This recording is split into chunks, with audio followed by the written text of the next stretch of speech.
We will be beginning with the plenary session 1 on Timeline 2030, Policy Advocacy for a Sustainable Future here at Stein Auditorium. I request everyone to kindly be seated. And was co-chair of the T20 Task Force on Clean Energy. She played a key role in establishing the National Center for Excellence in Green Port and Shipping and DBT Terry Center of Advanced Biofuels. Thank you, ma'am, for being with us here today. Please join me in welcoming our esteemed panelists of the session with a round of applause as to whosoever is here on the dais. And I request my team members to please, call the attendees from outside and attend the session. So for the eminent panelist, we have with us Mr. Chinmay Acharya, Director of Programs, NRDC India. Mr. Acharya is the Low Carbon Energy Program and Policy Lead at UK Foreign and Commonwealth Office. He has a strong focus on climate mitigation and adaptation. Previously, he worked with USAID leading the South Asia Regional Initiative for Energy program, promoting clean energy partnerships in South Asia. He also led an Indo-US program on water energy co-management and advised the Indian Ministry of Power and Demand-Side Management for Agriculture. Mr. Chinmay has also worked with NGOs on climate adaptation programs, particularly in forestry, watershed management, and livelihoods. Thank you, sir, for being with us here today. Next, we have on the panel Dr. Akhilesh Gupta, Advisor and Distinguished Visiting Professor, Center of Excellence in Disaster Mitigation and Management, IIT Roorkee. Mr. Gupta holds a PhD in Atmospheric Sciences from IIT Delhi. He joined the Indian Meteorological Department in 1985 and later joined the National Center for Medium Range Weather Forecasting. Dr. Gupta has served as advisor to the Union Science and Technology Minister, Secretary to UGC and SERB, and Senior Advisor at DST, overseeing 5 national missions. He has published over 200 research papers and is the editor of 5 books and is also a fellow of multiple academies. Thank you, sir. We welcome you. Next, we have Mr. Chandrabhushan, President and CEO, International Forum for Environment, Sustainability and Technology, that is iForest. Mr. Bhushan is a leading public policy expert and founder CEO of iForest. With over 25 years of experience, he has worked on diverse environmental issues, combining technical expertise with socio-economic insights. His works cover climate change, energy transformation, mining rights, and environmental governance, and has co-authored 20 books and 60 reports. He advises global institutions and is an expert member of the Basic Group on Climate Change, the acronym for Brazil, South Africa, India, and China. In 2017, he also received the Ozone Award for his role in the Kigali Amendments. Thank you, sir, for joining us today. And next we have Mr. Naeem Keruwala, Program Director, National Institute of Urban Affairs. Mr. Keruwala is an urban management professional with over 14 years of experience across diverse sectors. He currently serves as the Program Director for the CITIIS program at the National Institute of Urban Affairs. He also leads the Sustainable Cities India program in collaboration with the World Economic Forum and coordinates the Leaders in Climate Change Management program with WRI India, UNEP, and ISP. He is also a senior fellow at the Symbiosis Center for Urban Studies. Thank you all the panelists and the chair for joining us for the plenary session 1. I now request Chair Ma'am, Dr. Vibha Dhawan, to please take the session forward. Thank you.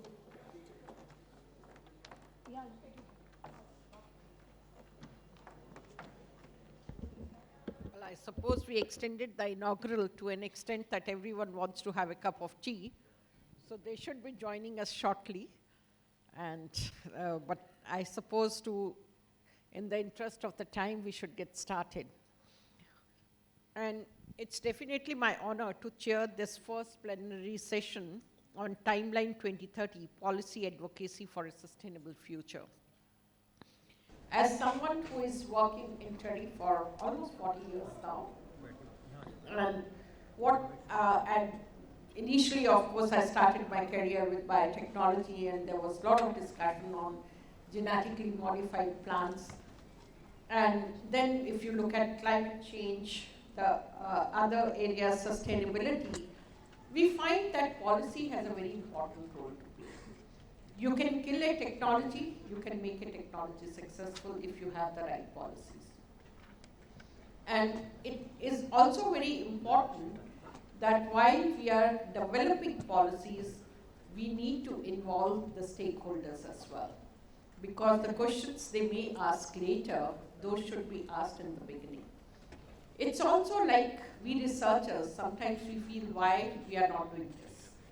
And it is that when you sit down with the policymakers, you find that some of those initiatives perhaps can never be implemented.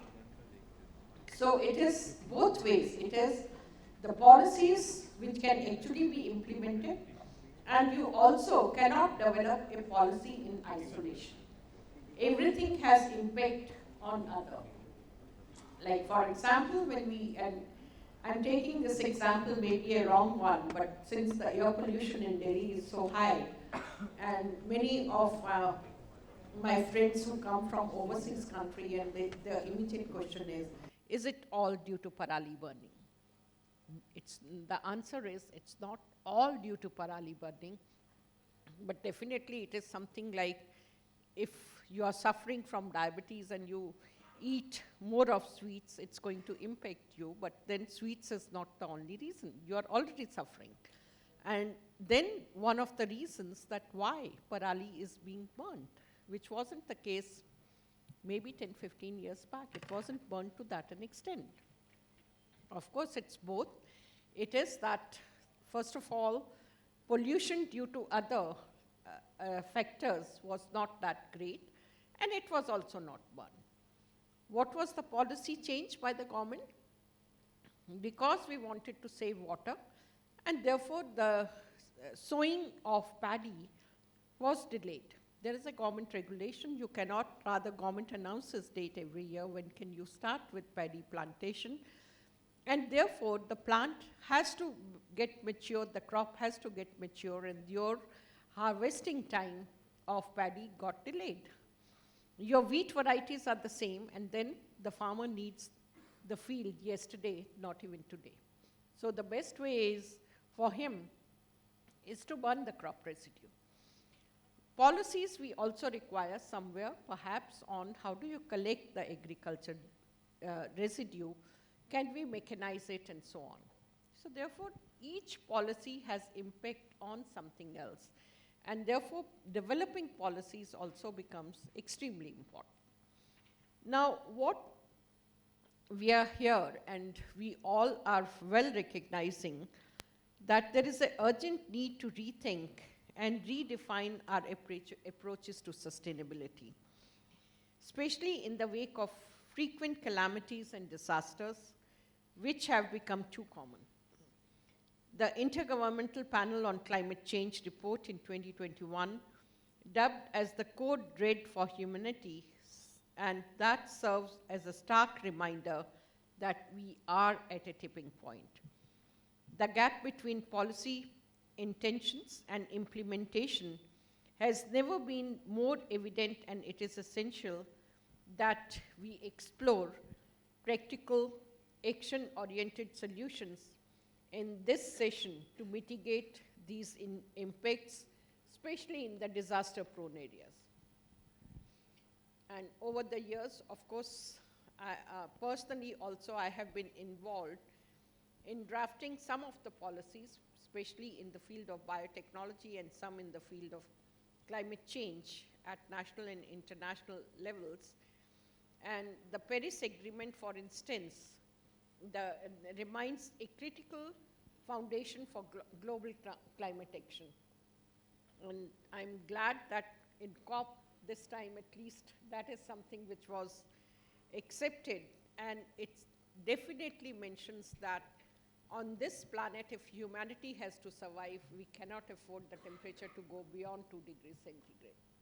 Of course, there are reports which says 1.5 degrees, 2 degrees, 1.2 degrees, 1.4 degrees. But even if we say 1.5 degrees, that is something we cannot afford. The kind of calamities which have started occurring, we cannot afford that.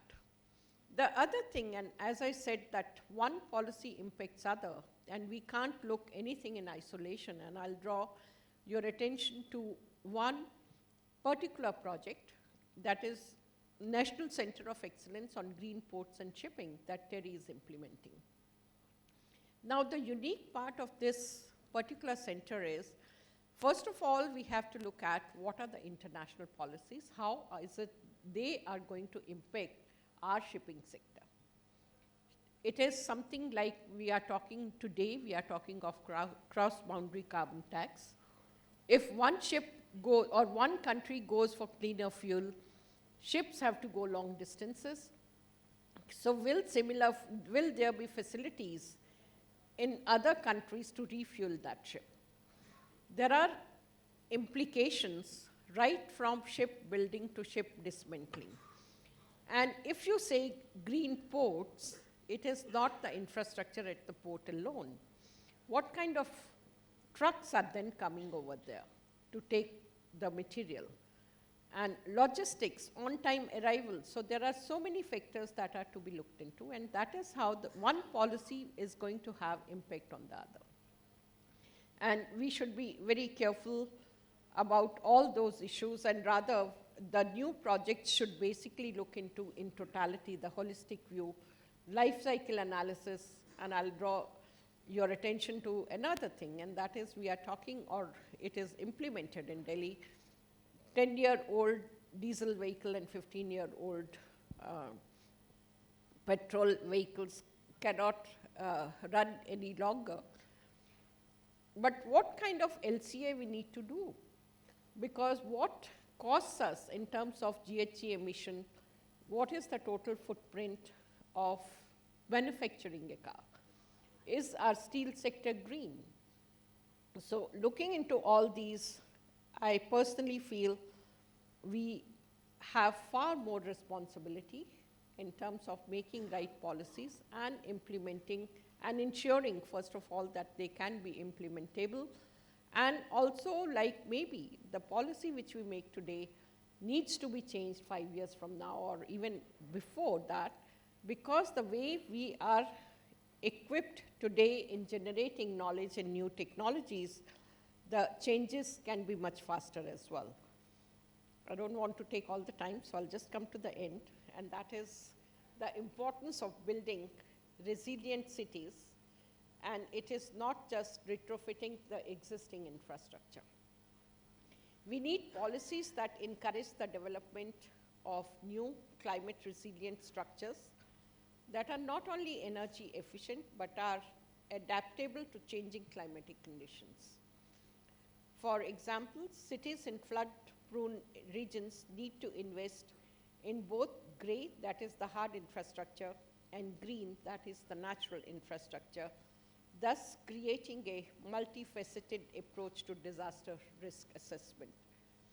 And it's critical that the policies we develop do not only focus on environmental sustainability, but also incorporate social responsibility. So with these, which are, I should say, more than the introduction, because I'm sure you are going to add much more to what we basically discussed. Now, I'll first come to the policies, and Mr. Chandrabhushan, as we move towards 2030, what key policy reforms do you believe are critical to accelerate climate action in the built environment? And how can the governments, industries, international bodies collaborate to implement these policies at a scale that we move towards sustainable urban development? Thank you, Vibhaji, and thank you to Terry for inviting me here. I think the first policy change as far as urban area is concerned is to define urban area itself. You know, what is our definition of an urban area is something that we need to very clearly define, simply because our census, our planning, everything depends on that.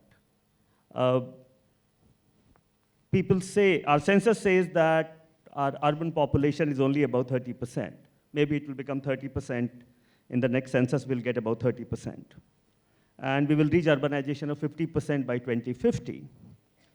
But if you use other matrix, for example, you use the matrix of energy consumption, built environment, occupation, then you find that India probably already is 40–45% urbanized. Okay? But we are not planning for those 45%. We are planning for 30%. So first is we have to get our definitions right on what is an urban area. The second is that the spread of our cities are happening at much faster pace than the spread of local government. Take the city of Delhi. And Delhi is actually not a very good example because it has been very well defined in terms of area. Take Ahmedabad. Ahmedabad Municipal Corporation, Ahmedabad Urban Development Authority, and Greater Ahmedabad. And see how different are these three in terms of planning. National Clean Air Action Plan is only focused on Ahmedabad Municipal Corporation, right? We are not looking at clean air in other areas.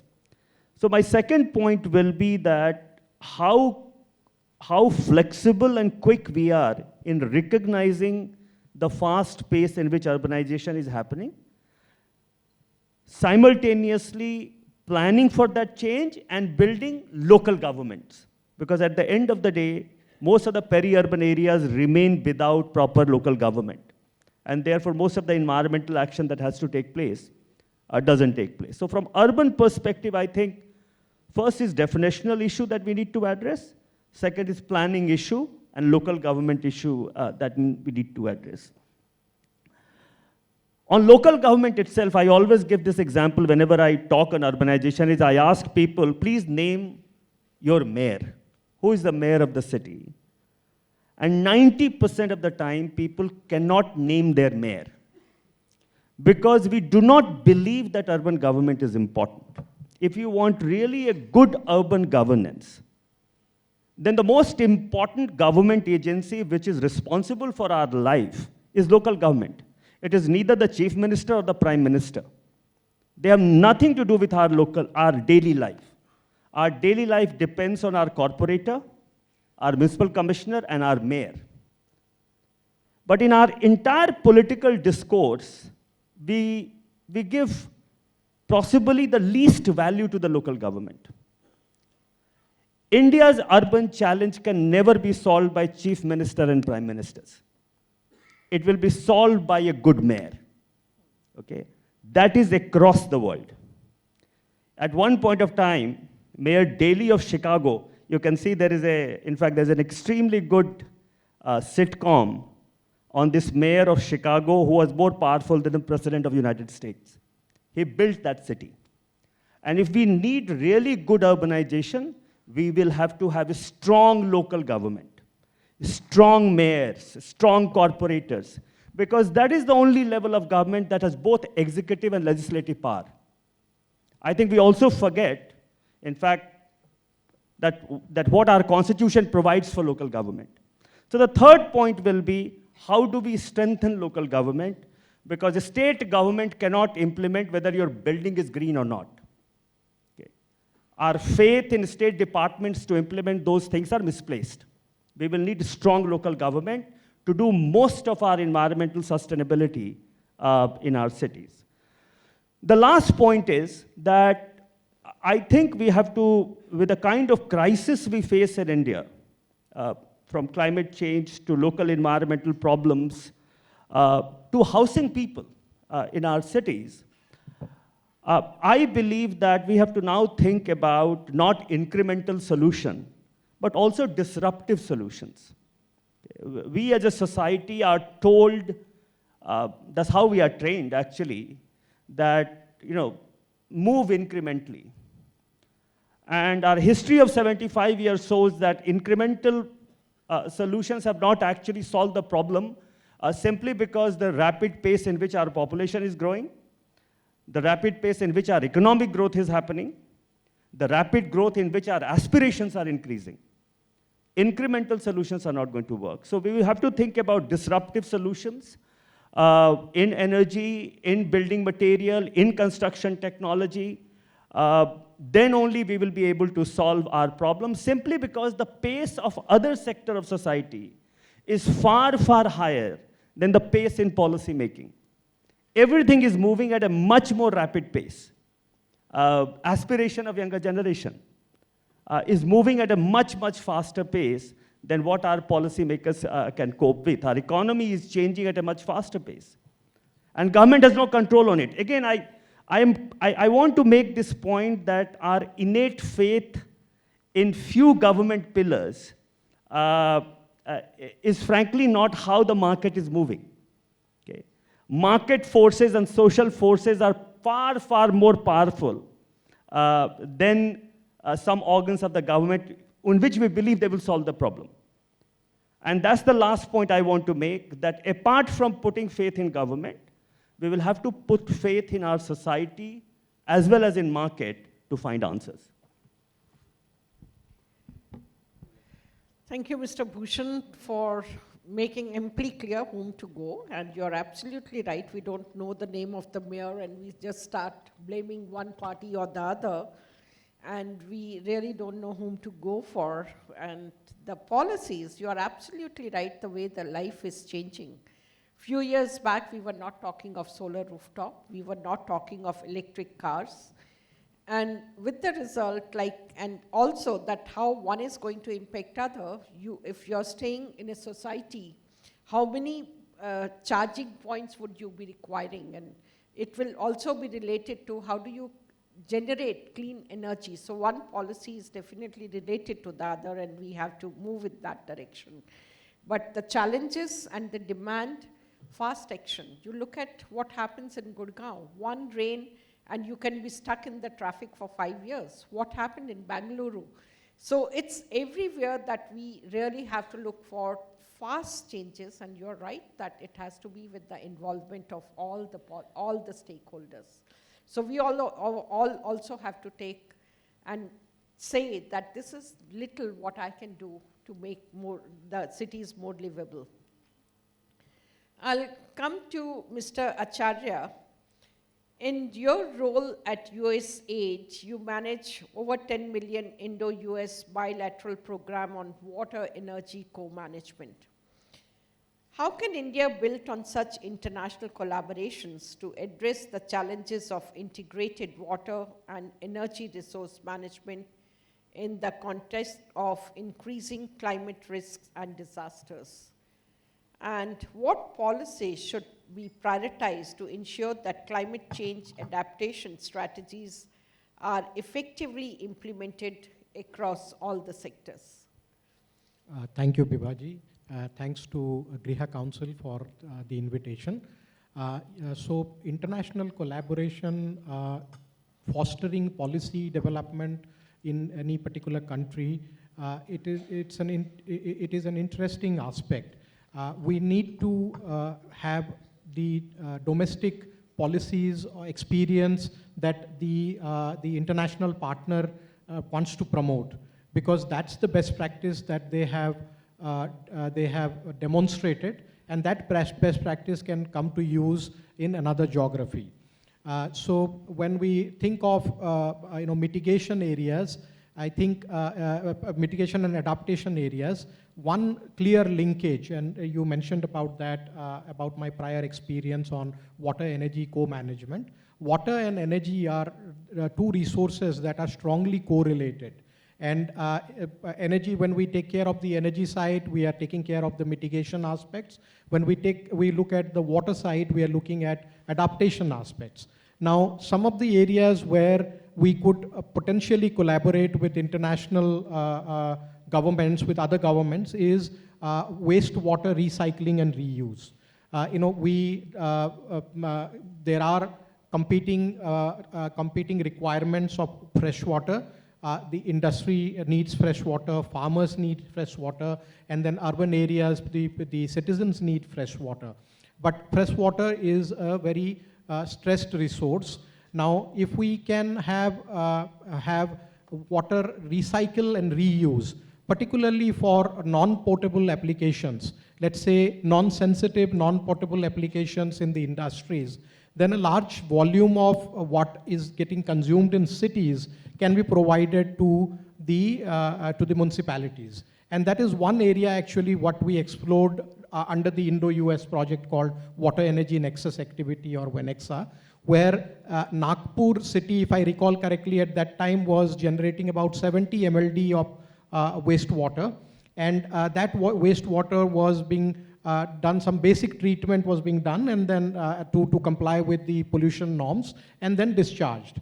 What was proposed is that we can reuse that water, recycle that water, and make it to a standard where the industry can accept it for non-critical applications. And thankfully, there were 2 power plants outskirts of Nagpur, Khuradi and Kaparkheda, and these plants needed fresh water for their operations. And what was observed during the investigation is that there are non-critical applications, and that could actually use the treated water.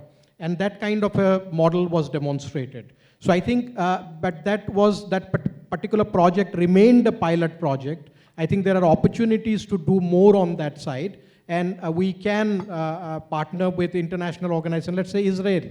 They do so much of, so good water management. So, those kind of partnerships can help us not only design policies, but also address practice in practice. Thank you. Yeah, just coming to what you mentioned about the recycling and non-critical use of recycled water, I suppose one of the problems is distorted water pricing. Because when you treat water and recycle it, there is going to be cost associated with it, which is far greater than the cost of simply taking groundwater. And that, because Terry also has a technology called TEDx. And if the cost of recycling of water is little over ₹1, the answer is we'll simply either collect it from the spring nearby, or we'll extract it from water. It's only electricity cost that we are paying. So that again calls for a policy change, and especially I feel that for industries, we should say you have to use your own water, recycle water and use it. And only 10 or 20% can be permitted to be used as fresh water.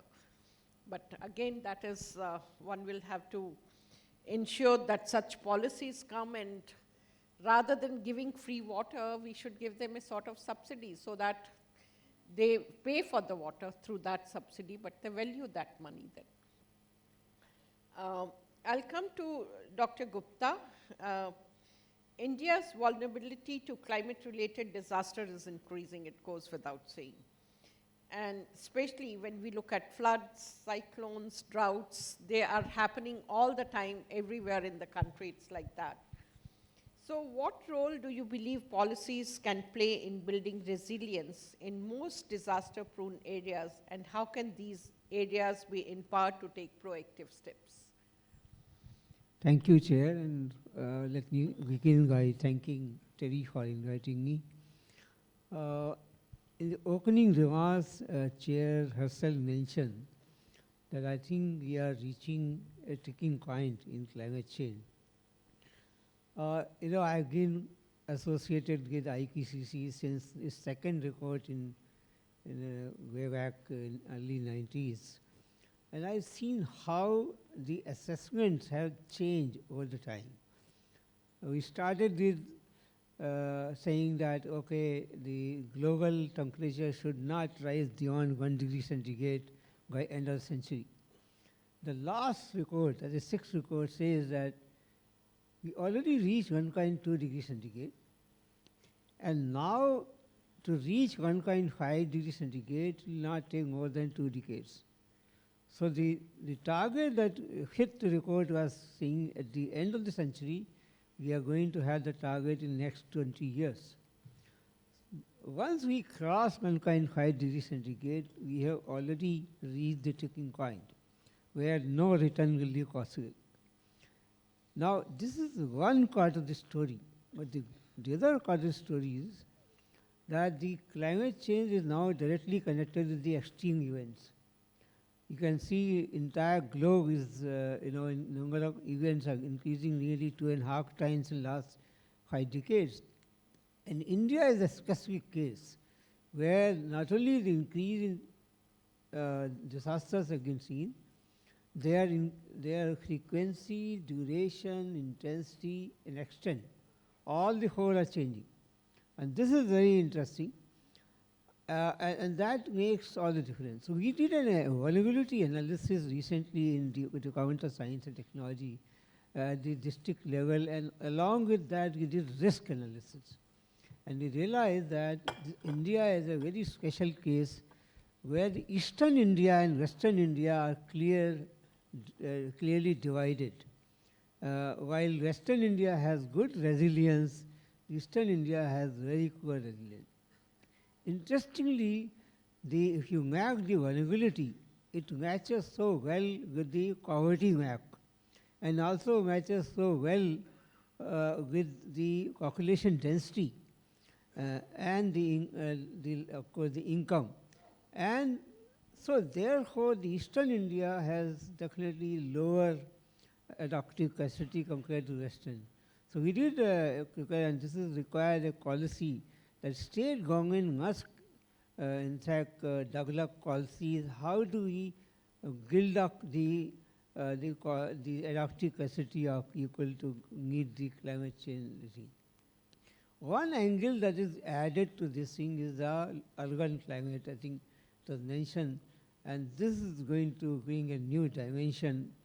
Global scale temperature rise is 1 degree centigrade, but in urban, in India, in some of the cities like Delhi, the urban increase in temperature is nearly 5 times. And I can tell you that there are some studies showing in Delhi, we did a study and found that some of the areas in Delhi, for example, ITO crossing and some of the area in Ring Road and all, they are actually showing increase in temperature to 5 degrees centigrade. And this is directly connected to the two major factors: the infrastructure, urban infrastructure in terms of building and all, and also the vehicular conditions and all. So wherever we have conditions, longer time for vehicles to stop in red light and those areas, or in the stop, all the areas there you have so much of traffic jam, you can see that the urban climate goes up slightly. These are some of the challenges that are going to be, and we need policies, and very rightly said that it is the local government and not the central government or state government which should formulate the policy.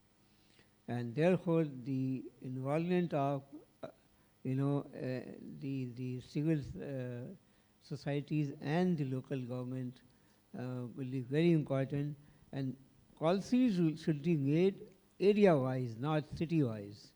It has to be area-centric, and therefore, I think this is a very big challenge. So you need policy at the state level for vulnerability analysis and action to build the adaptive capacity, but you also need policy at the local government to build the capacity to meet the urban climate challenges. Thank you. Dr. Gupta, very well said. And in fact, Terry has also done one study, because most of the time activists, they simply stand up and they say you are cutting down trees to widen the highways and so on, without thinking that what's going to be the impact of congestion on climate change. And again, the studies that we are doing with electric vehicles and even the affordability of vehicles with energy efficiency is also going up. So ultimately, we would be needing much wider kind of setups. Since you are from the government, I'm tempted to ask you one more question, and that is, there is often a gap between policy formulation and its implementation, and especially in the context of disaster risk management. From your long experience, What are the main barriers to effective policy enforcement in disaster-prone areas, and how can we overcome these? Yeah, very important question. In fact, we are very good in preparing the policies and very poor in implementation also. The reason is that, I headed the Science and Technology Innovation Policy Formulation, so which is in the final approval process. The reason is very simple. When we prepare the policy, we don't do enough stakeholder consultation who has to implement it. So unlike other policies, the Science and Technology Innovation Policy that we prepared, we had something like 450 consultations with all possible stakeholders, including state government, local government. So the policy implementation becomes challenging because of this important reason that we don't do enough stakeholder consultation. Also, this is a very important issue that we normally ignore in policy formulation. There are many policies that will need a lot of resources, money. And we don't factor that allocation in that policy formulation time. I'll give you an example. Suppose we, as part of policy, we thought of providing bigger tax rebates to industry so that they can undertake more mitigation. Government had issues with that, that kind of recommendation. And so it is, in fact, so much of deliberation took place in the ministry-wise and all. And we have not been able to finalize whether we can give tax rebate or not. Similarly, the IKR policy that is right now, 2016 IKR policy, there are issues related to, say, for example, the kind of the notional royalty that we give. Right now, the IKR policy doesn't have the provision for notional royalty and such things. So actually, this is the main reason why we don't. I mean, this is one example I gave, but you mentioned the policy about the air pollution. There are 12 departments in Government of India which handle air pollution, 12 departments. So it is, they are causing the gawk game going on that, say, inka kaam hai, unka kaam hai. And that's why you're not going to have a single policy to handle the air pollution area, air pollution issue in Delhi. Actually, the fact of the matter, Karali has very little contribution compared to the local factors. But we continue to blame Karali because they are not sitting in Delhi. They're sitting in Punjab, Haryana, somewhere. They say, no, that government is creating Karali and all. Actually, this is the problem, we never sit together. And I was part of a policy formulation for glaciology. Same thing, glaciology, there are 7 departments working in glaciology. And so you cannot prepare a policy unless all of them sit together and be on the same page. If you start fighting each other, then you cannot have this policy. Absolutely. I know you have to leave, so last question I'd like to ask you. And that is looking ahead at 2030, which is not very far. What are the key strategies that India must prioritize to bridge the gap between policy advocacy and actual climate action, particularly when it comes to disaster resilience and climate adaptation for communities on the front lines of environmental changes? Yeah, of course, again, I will say that the subject of DRR, disaster risk reduction, the way it has been formulated as part of the 2005 NDMA initiative is always against very, very disjointed in the way that, say, warning part is done by one department, the preparedness part is done by another department, the relief part is done by another department. And so government, in fact, last 5-6 years, government made this effort and let all the action be coordinated and integrated at one point. But we are yet to have a DRR policy. again, the DRR policy encompasses all the actions that we are talking about. So the policies are still in the process of formulation. We have institutions in place, we have SOPs in place, but we do not have a policy in place. So we are, in fact, I am, talking about, we have a center of, IIT Roorkee in Greater Noida, and this is precisely given the mandate to work on this DRR policy. We hope to come out with this policy within a year or so. And I think, again, my view is that since a large number of departments involved into a lot of agencies, one type of the kind of advocacy that is required for this is actually missing in the policy formulation process. The institution like TERI can contribute a lot. In fact, again, in India, we have lakhs of NGOs, but then there are serious NGOs are not many, there's a few hundred. And they do a lot of work. I think they also need to be involved.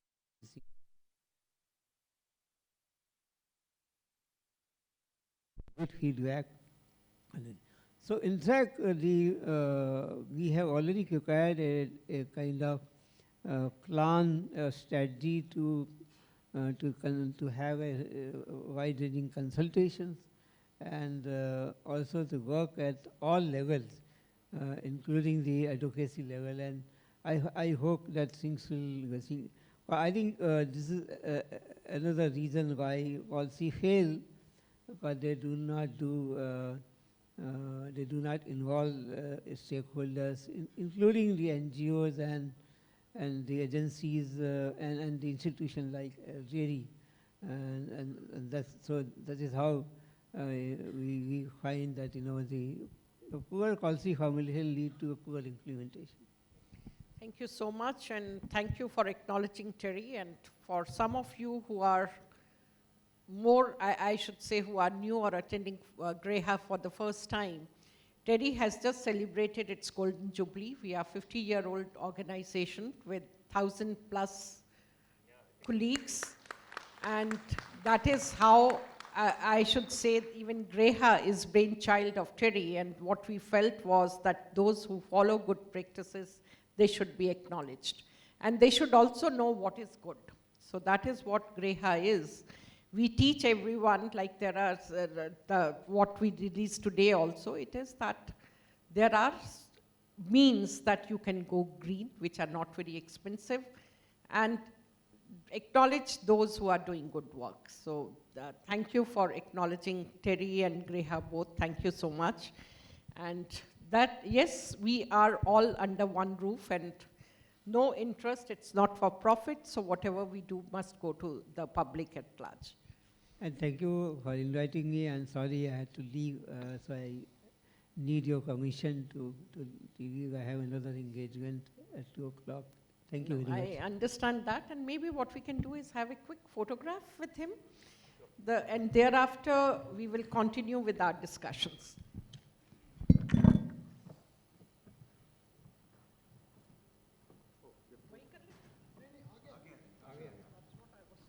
I'm so sorry for this.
So, Mr. Keruwala, the cities program focuses on implementing smart and sustainable urban solutions.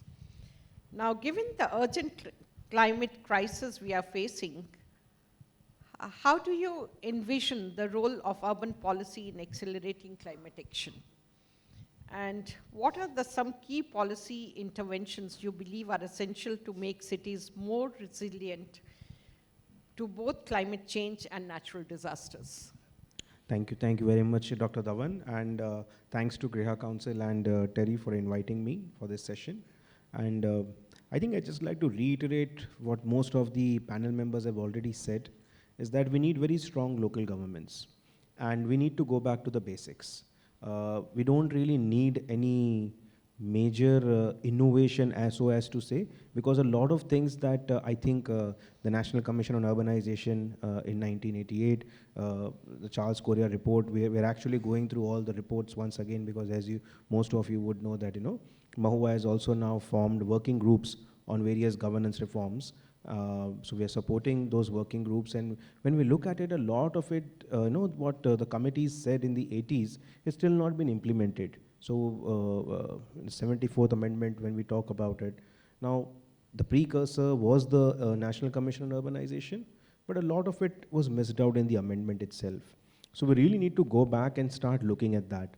When you look at functions and functionaries, again going back to the 3F, the basic 3Fs of the urbanization, the decentralization in the country. So when you look at just funds itself, I think in the last 25 years, municipal governments in India have issued municipal bonds of less than 4,000 crores. I think the rough number is like around 3,800 or something crores. And that's in the last 25 years, the entire country combined, which shows how much the kind of the governance deficit that we have. And most of the people also who have subscribed to these municipal bonds are PSUs. So the confidence from the market is also severely lacking. And when you look at climate finance, or actually money for sustainable finance, out of this 4,000 crores, the green bond is less than 600 crores. And that's dismal. So when you compare to other countries, we are not even like in point percentage in the area, or even in the ballpark around that. And even the total borrowings that municipal governments have in our country is less than 0.01% of the national GDP. Now, that itself shows how dismal the resources are to really tackle this very severe challenges that we talk about. So when we look at the 2021 Global Risk Assessment Report, India has been placed as the 7th most at-risk country when it comes to extreme weather events. And like most of the panel members also talked about, cities are at the forefront. They are facing the brunt also of this. Most of the cities, even in the 100 smart cities that when we started doing the climate smart cities assessment framework at NIUA, we saw that many of the 100 smart cities, initially we did 100 smart cities, now we are doing the assessment for 226 cities. Most of the cities are at risk of flooding. There is extreme heat events, and there are less than, I would say, two or three dozen cities which have even started thinking about developing a climate action plan. One thing is to not even have a climate action plan, and second thing is, even if you have climate action plan, what are we even doing about it? So that's the kind of fragmented governance and really resource constraint that the cities work with. And that's when in 2021, we started working on this program called Cities 2.0, City Investments to Innovate, Integrate and Sustain. The idea was to build capacities of the municipal governments and state governments on climate action within the urban domain. And it was approved by the cabinet last year. It was announced by the Honorable Prime Minister. And now we have a funding of around 200 million euros from the French Development Agency and the German Development Bank, KfW, and we also have a grant from the European Union, and Government of India is also putting a significant amount of money. So it's going to be like $500 million that we are going to invest in the next 3 years in this area.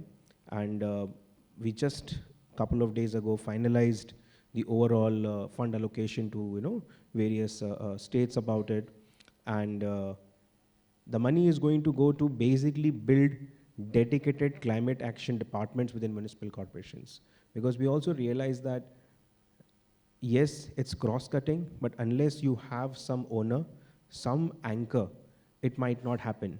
So the idea was also to give money on results-based framework, wherein we don't give money just because you have submitted a proposal, but we said, okay, you need to show us some outcomes, and then the money will flow to you. And those outcomes are not very, I would say, ambitious, but something like quick wins. We are saying, okay, let's set up a department, get the right people on board, and you pass a kind of at least a board resolution which says that this is what the department is going to do, and then we'll also provide technical assistance. So that is a major component, because money is one thing, but the thing is technical assistance. So we have onboarded various national and international experts to work with the state and cities to really help them develop these things.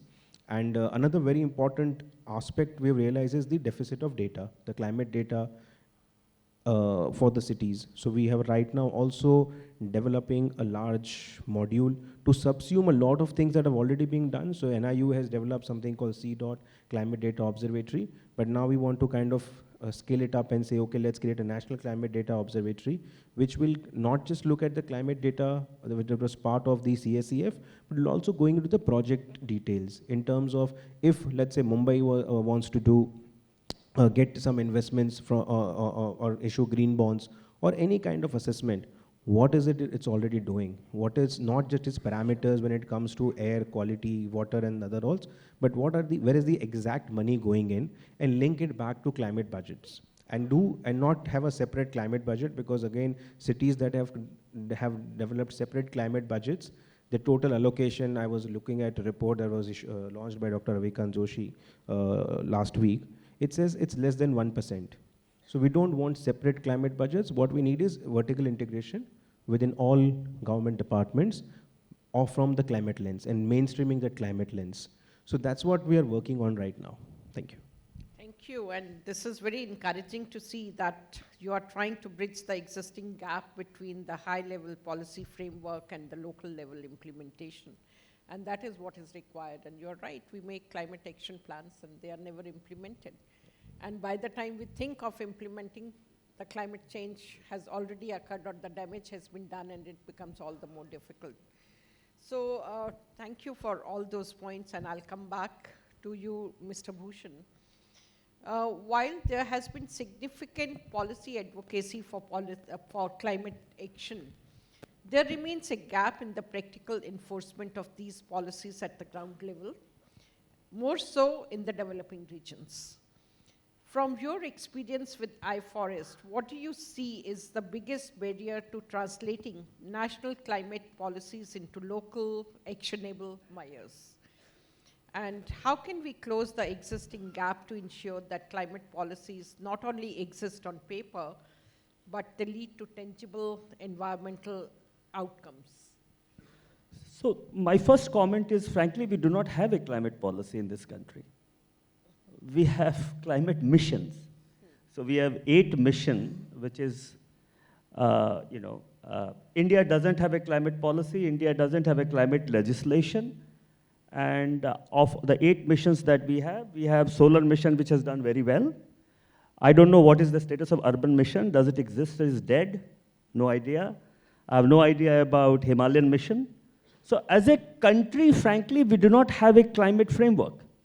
There is no overarching framework to deal with an issue which is an all economy, all society, all country issue. There is no issue which is more cross-cutting than climate change, but we do not have a policy or legislative framework on climate. So that, I think, itself is a fundamental lacune in the manner in which we are trying to deal with the climate challenge. But let me give you my experience of policy formulation. I have been in many, many government committees. And one in 2015, which was related to building sector. If you remember, under EIA notification, environmental impact assessment notification, building sector was brought in. There was a case in 2014 in National Green Tribunal, which said that we need to, the building sector EIA is fraudulent, there's a lot of corruption, These all were very clearly listed in the NGT case, and that Ministry of Environment Forest needs to reform the building EIA sector. The Joint Secretary at the time, I, and plus Tanmay, were the member of the committee to formulate the new EIA guideline for the building sector. As is my tendency, I said we will only set in the policy if there is a scoping paper done. So one of the fundamental problems in policy making in India is we make policy on the fly. Okay. Whoever feels like gets up in the morning and says, "Ye policy chahiye to bana do." Right? There is no background document that is there, a solid background document. And I insisted that ministry prepares a scoping paper or allows us to prepare a scoping paper. And which meant that we also wanted to survey cities. Now we surveyed 7 cities, and we found that in all 7 cities, the EIA papers never used to go to municipality. So look at it, building is responsibility of municipal corporation, and municipal corporation had no role in this EIA process. It didn't even know कि कोई इस तरह का process exists. Well, we did a policy. We said that, आप जो बात कर रहे हैं कि environment office, we said every municipality of this size should have an environment office. They should be the prime person, and EIA should not be considered as an additional burden, but it should be integrated with building permission. A very, very comprehensive policy. We went through all the stakeholder consultation. Then we did a paper which says how much it is going to cost us. Okay. The second problem in India is, and I think Aglesh is rightly pointed out, we never cost the cost of policy. कितना पैसा लगेगा और कितने आदमी लगेंगे. We believe that the existing manpower will be able to implement the policy, which is never possible. So, reason why most of our policy fails is because we do not cost it. The third, we do not build the institutional structure to implement it. We think that the existing institutional structure will be able to deliver. We did all those things. In 2016, it was presented to the parliament. The policy was never considered because it had financial component, and the finance ministry said, any bill with finance component has to be passed by the finance ministry. Ministry of Environment has no power to push a bill which has a very clear finance allocation. I think that told me why most of our policy is on paper. We need I think fundamentally every environmental policy is an economic policy. We all must realize, because it affects the economic system. A building EIA will have some cost to the builder and to the buyer. It's an economic policy to solve an environmental problem. E-vehicle policy is not an environmental policy. It's an economic policy. And therefore, every ministry is actually, when they write a policy, they are writing an economic policy. They are trying to make changes in the economic system. Now, to say that they cannot mention the cost of that economic change in the policy, that is the biggest lacune I feel. After that, I have been involved in many policy. I have been wiser not to include that. If you want some of your hard work not to be, go to waste, this is what you do. But there are many, many issues why there is a gap, but fundamentally, I think these are the few gaps that is there why our policy remains a policy. Thank you so much, and you're absolutely right. Like, for policy implementation also you need finances, and that's where the question again comes, not to work in isolation, because you have much more environmental cost by not implementing a policy. And more you delay, more complicated it becomes. So I'll come to Mr. Acharya. Given your focus on policy advocacy and climate mitigation in South Asia, what are the key obstacles you see in bridging the gap between policy commitment and on-the-ground implementation? Of course, one of them, we talked about finances, and if we look at sectors like energy and rural development, there will be many more, because it's not just the money, it's somewhere it's social, somewhere it is hesitation to move away from the current practices or what we are already doing. And at NRDC India, how are you advancing green villages? And in a way, what do we do to enforce the policies which we feel are good in the long run? Thank you. I will build on what Chandrabhushan just mentioned. When we look at climate policies, we see that there are, or the argument is often made, that there are economic co-benefits or other co-benefits. Health is a co-benefit, there are economic co-benefits. In the same vein, we never treat other policies having climate co-benefits. And actually there are a number of policies that can deliver climate co-benefits. And that if we change the narrative on that side, it will probably help us implement climate action more sincerely, more in a dedicated fashion. Now, in NRDC India, I'll give some examples. What we are working on is green villages. And in green villages, what we do is precisely trying to advocate for climate co-benefits. So there are livelihood support programs of the Government of India, and that can benefit from, because in the rural areas we don't have reliable energy supply. So, so the renewable, distributed renewable can be a good solution there. And if we can have proper distributed renewable or renewable based energy solutions that contribute to income generation, then actually that's a very important mandate of the government that is getting advanced. People get, the life standards of people improve, they get higher income. So that is something I think we should sincerely look at when we look at rural development policies. Can we mainstream climate considerations into it? Certain areas where we can deliver the livelihood generation programs through higher use of or accelerated use of clean energy solutions.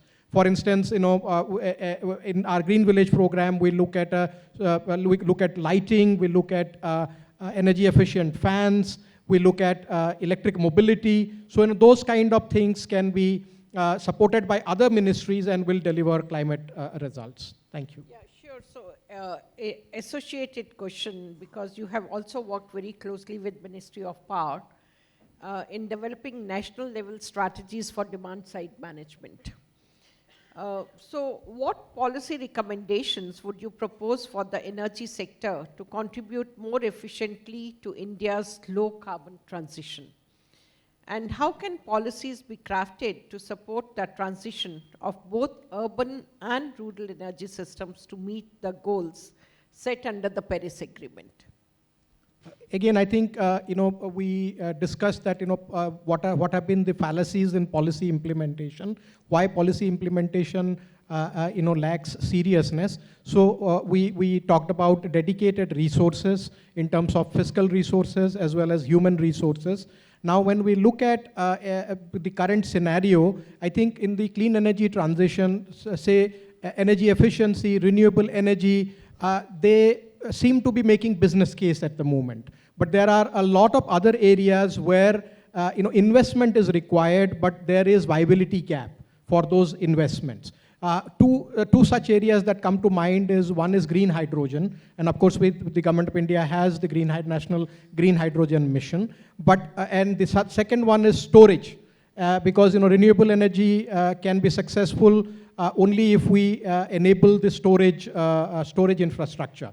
So on these two areas, there needs to be, there are first generation policies of course in place, but we need to think about ways it can catalyze private sector attention. It can make investments commercially viable, and by creating scale. And so those kind of elements need to be looked at. What, for instance, EESL has been doing on demand aggregation, and that will then create economic case for certain type of interventions which were otherwise not making sense. So we need to look at those areas. Yeah, and also, so I suppose somewhere the risk factor associated.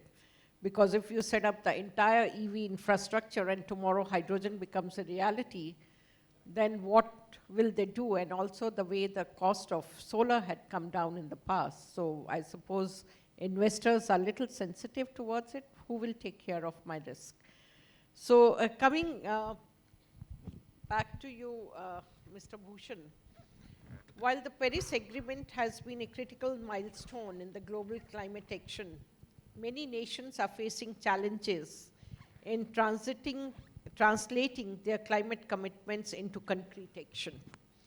And based on your expertise, what strategies do you believe countries can adopt to bridge the gap between policy pledges and effective on-ground enforcement, especially in the developing world?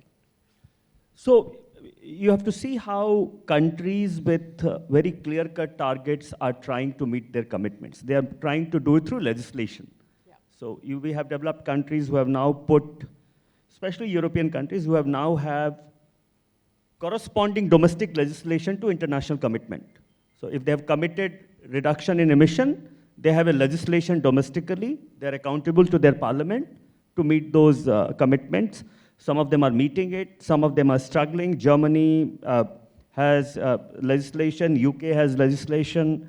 So there are many countries who are trying to convert their international commitment into domestic legislation. Think about the foresightedness of our forefathers who did our constitution. Article 253 of Indian Constitution exactly says that if India has made any international commitment, it must get translated into domestic legislation. We have some of the section of the Constitution is so far-sighted that it's impossible to think that those people had that foresight. India will also have to do that. If we have committed internationally that I want to have 500 gigawatt of renewable energy, then the executive is responsible to the legislator. That's what our constitution says. So I think my first advice, if you are serious about meeting your commitments, convert your international commitment into domestic legislation. Then there is accountability. Otherwise, policy changes with one government to another. Sure. Policy has no meaning. The second point is, I think, we don't have to get overwhelmed with the climate challenge. As Chinmaya said, in many sectors of the economy, if we look at the entire benefit, air pollution benefit, water benefit, job benefit, high quality jobs, for example, economic benefit, then today, lot of sector, you will find the answer is to go green. Okay, automobile, power, agriculture sector, MSME sector, many sectors in MSMEs, you will like to leapfrog. So I think if we have a strategy which is looking at what is the lowest hanging fruit, which has the most co-benefit, we should move on that. We will be able to handle this challenge rather than thinking about that I only want to pluck the tallest fruit. For me, hydrogen is the tallest fruit, by the way. Okay, it's fine government of India has come out with a hydrogen policy, but there are many, energy efficiency, for example. Terry has worked for decades on energy efficiency. And think about our, when it comes to energy efficiency, our only example is LED bulbs, right? We say that that's our achievement. But demand side management, energy efficiency is something which is there for us to take. Okay? We will reduce a lot of emission, make money out of it. So one step at a time, think about which has the most benefit and then move ahead. That would be my advice. Thank you so much. I know we are already late, but I'll come to the last question to Mr. Keruwala. As we look towards 2030, what do you see as the most crucial policy reforms or interventions that are needed in urban management to achieve meaningful climate action? And how can stronger collaboration between public institutions, private sector stakeholders, international organizations, UNEP, World Economic Forum, others can drive this change. Oh, thank you. And I think before I think even I answer that question to what, just to very quickly answer to Mr. Chandra Bhushan, in terms of the cities program, what we have done is we have linked it to the National Mission for Sustainable Habitat. So all the areas that were included as part of it. So yes, it's not really a policy per se, but yes, we are trying to at least make sure that some of the programs that we work on are linked to the national policies or missions so far. And I think what we really need right now is that to really go back and work on the basics on urban management. We have, I think all of us have already talked about extremely fragmented governance. And you rightly mentioned, in terms of policy change, it's a grueling effort. Even for the program, I think most of us who have worked on it, we realize how long the entire process and how grueling that process can be. For example, even for a program, forget about policy, even a small program, you have to draft PPR, which goes through multiple rounds of changes. It gets uploaded on Government of India's website, and then it has to go through a PIB or an EFC, and then interministerial consultations, and then finally it goes. So it takes anywhere between 2 to 3 years to even go through that. So I think in terms of urban management, what we really need to do is give back the power to the cities. I think when we look at pre-independence India, most of our national leaders were mayors. I think Sardar Vallabhbhai Patel or maybe Jawaharlal Nehru or even Subhash Chandra Bose. So they were like very empowered mayors, but because many of the national leaders came from a local governance, it was also the colonial government which took away the power from the local bodies and gave it back to the regional governments at that times. And somehow we did not, kind of go back to the empowered governments or the systems that we already had. So I think we need to do that and really give a very important part is two things. People who are going to implement these policies. The biggest problem that I see of our cities is staffing. Like Mr. Chandra Bhushan also talked about, who is going to implement this? We just assume that people, the municipal commissioner and their staff is also going to work on heat, flooding, buildings, disability, gender, everything. These 10, 15 people sitting as the senior people are going to do everything. It's just not possible. And many municipal corporations have recruitment bans. You cannot hire more people. The kind of permanent positions get lapsed. So we really need to work on municipal staffing. And second thing is finance. And I would say we have to work on the basics and not really say we need to work on climate finance or climate governance per se. Because if you actually have your basic governance tenets in place, and if you have your basic aspects in place, I think the climate integration can happen. You just need to make sure you follow the National Municipal Accounts Manual. Most of the cities do not do that. Right now, we are also in the process of now revising the National Municipal Accounts Manual, link the accounts with the budgeting process. So very basic aspects, or conduct the audits. Most of the cities, you won't even find municipal corporation an audit statement. Under Amrut Mission also we did the credit rating of so many cities. I think there are hardly less than 30, 40 cities that have gotten A rating in the investments. So now if you don't even get your regular audits done, you are not going to be able to attract any investor. So staffing and financing. These for me are the two biggest challenges, and this will become the Achilles heel no matter what policy we bring in. Thank you. Thank you. And before I close, quick comments or message to all our audience that you would like to say? Quick. I think he has used the word basics many times. Let me use it for once. Okay. Focus on the basics, focus on the local government. And I think belief in ourselves. Okay. There are, all section of the society has to come together to solve this. And I think that would be my message. I think I would go for personal action, take responsibility, even if there is a policy, not a policy, but take responsibility and make an individual contribution. No, for me, it's very simple. I think I work with a lot of international government organizations, but still the funding or the kind of resources that are available globally are very limited. We have to really look at domestic resources, and unless and until the domestic resources goes for climate action, we won't be able to see action. Thank you. You're absolutely right. And we all have to act together, and I should say that we will succeed.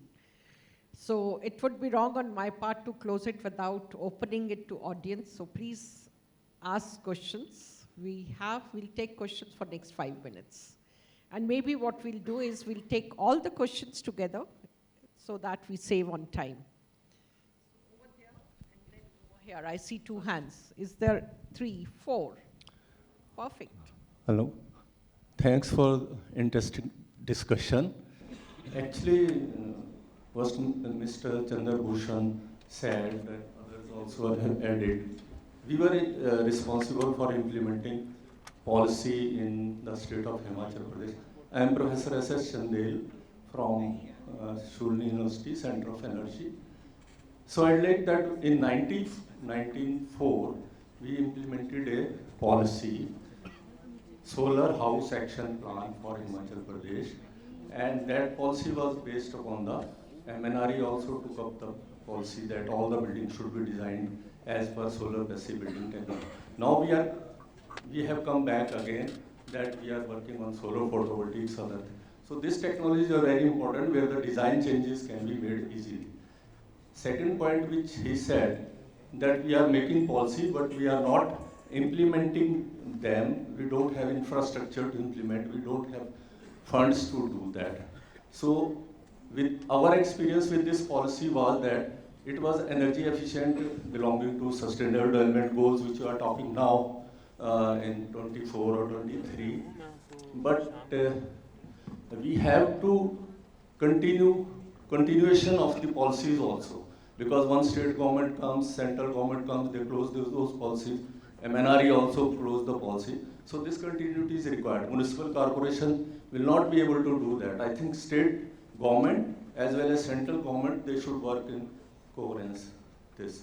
Plus the institutions like TERI, Griha, etc.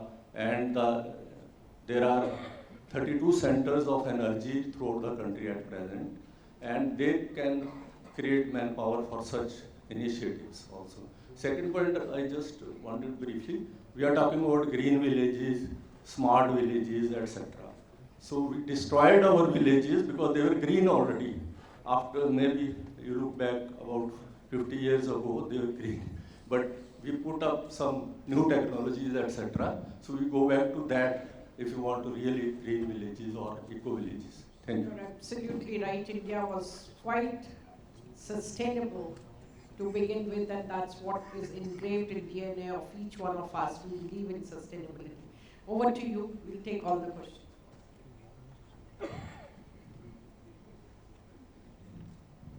Thank you. My name is Harinder. Actually, we are having collaboration with Israel, and from last 7 years, we are giving second life to all kind of batteries. And we have achieved many milestones which are unheard actually. And even now, Israelis are now considering me as a senior over here because we have not only giving second life to the batteries, we are giving third, even we have achieved the third life also. But the irony of all good rules in India, like new battery waste management rules and now green credit market also coming up, we want to collaborate these things which is still unaddressed with all agencies like you, where people should know easily and come up easily and have a confidence. Because in India, due to our laziness or in the education system, due to the no practical things, people doesn't easily have a confidence on any new concept. So with those things, I will close this one that we want to collaborate. And for the rural areas, we have made some small machines which can, our unemployed youth can go in this untapped business. Thank you.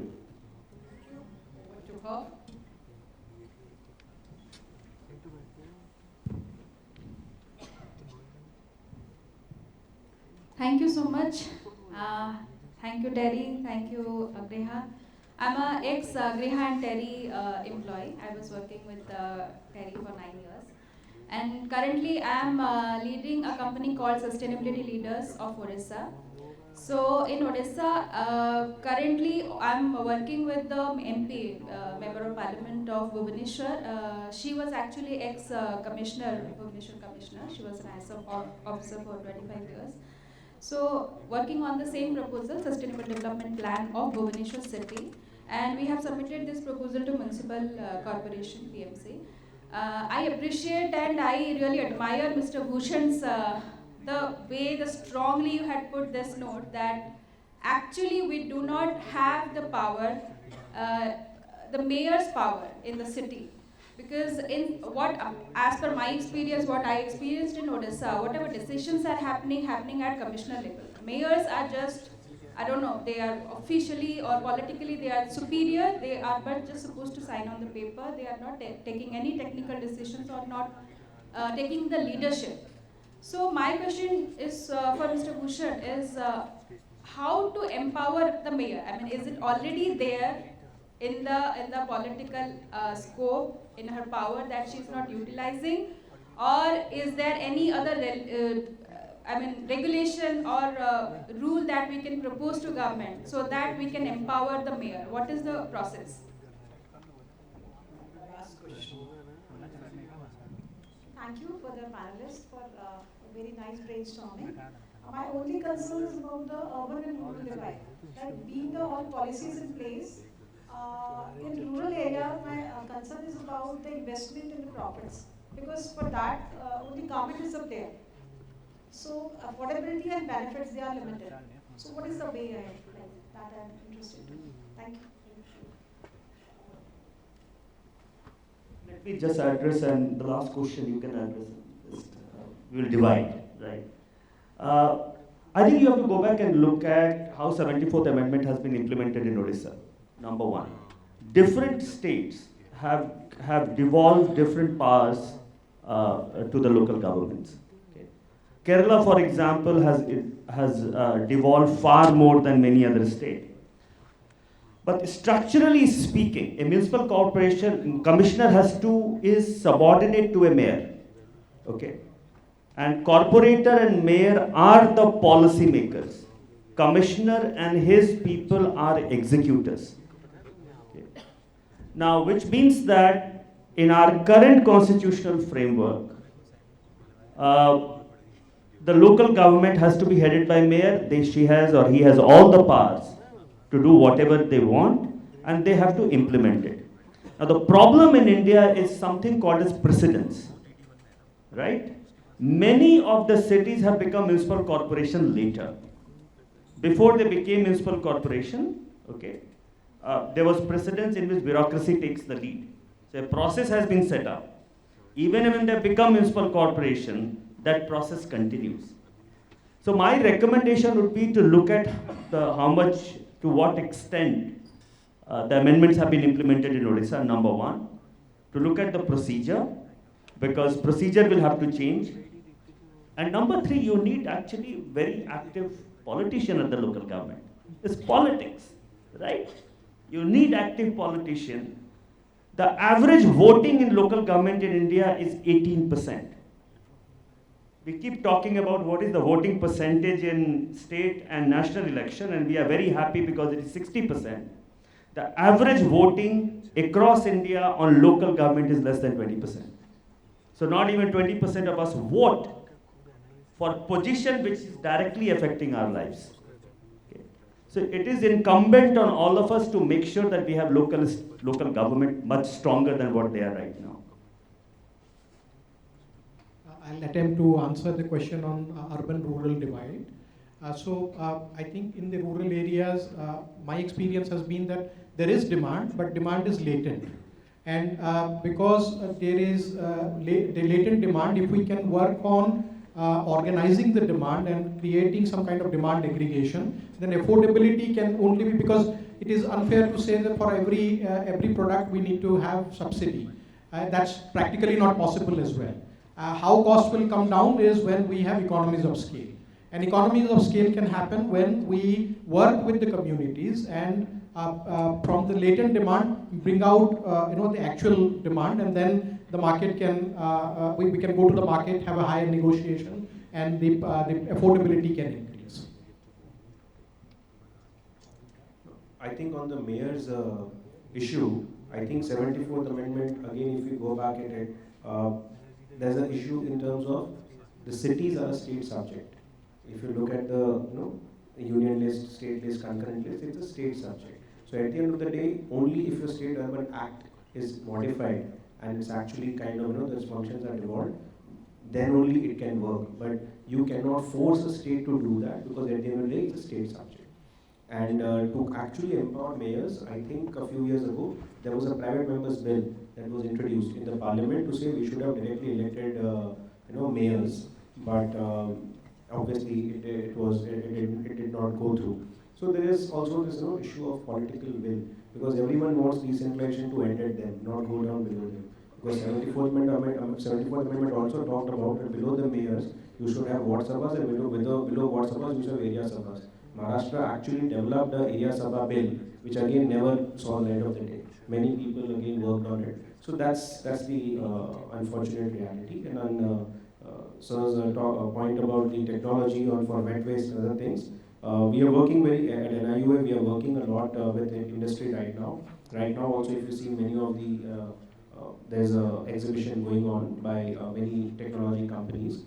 And last week also we had an industry workshop in Goa, where we had a lot of companies on waste management and circular economy, that came and interacted with the 30 cities that I directly work with on circular economy. So most welcome to kind of collaborate and explore that. Thank you.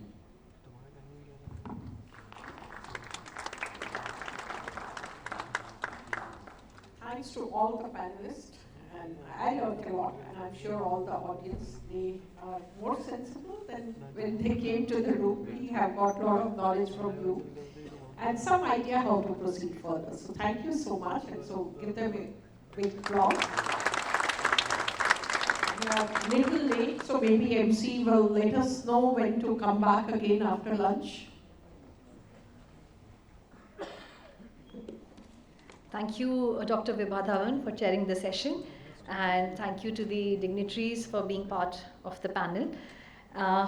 So now we come to the end of the plenary session 1, and I would now request Dr. Vibha Dhawan to kindly present a token of appreciation to all our panelists. I request my team backstage to please get the gifts, please. Thank you. We have Mr. Chandra Bhushan, President and CEO, iForest, with us.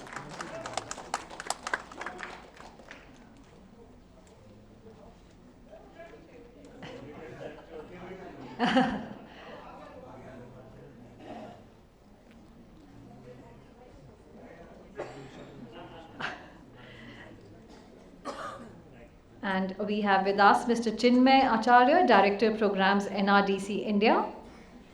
Thank you, sir, for being with us. And we have Mr. Naim Keruwala, Program Director, Cities, National Institute of Urban Affairs. Thank you so much, sir, for being part of the panel discussion. Thank you. As we draw this insightful and inspiring session to a close, I'd like to take a moment to extend a heartfelt gratitude to our chair and also to the panelists. Before we conclude, I would like to remind all of you that we have a lineup of sessions after the lunch in Silver Oak and Jacaranda halls. We have our Griha teams placed, so they will help you with the location. And also now I would like to invite all of you for lunch at the hub area, which is right next to the exhibition. And let's regroup for the thematic tracks. Please enjoy your lunch. Thank you. Yes, so we will be regrouping at around 2:30 p.m. in Silver Oak and Jacaranda. Thank you all. Thank you.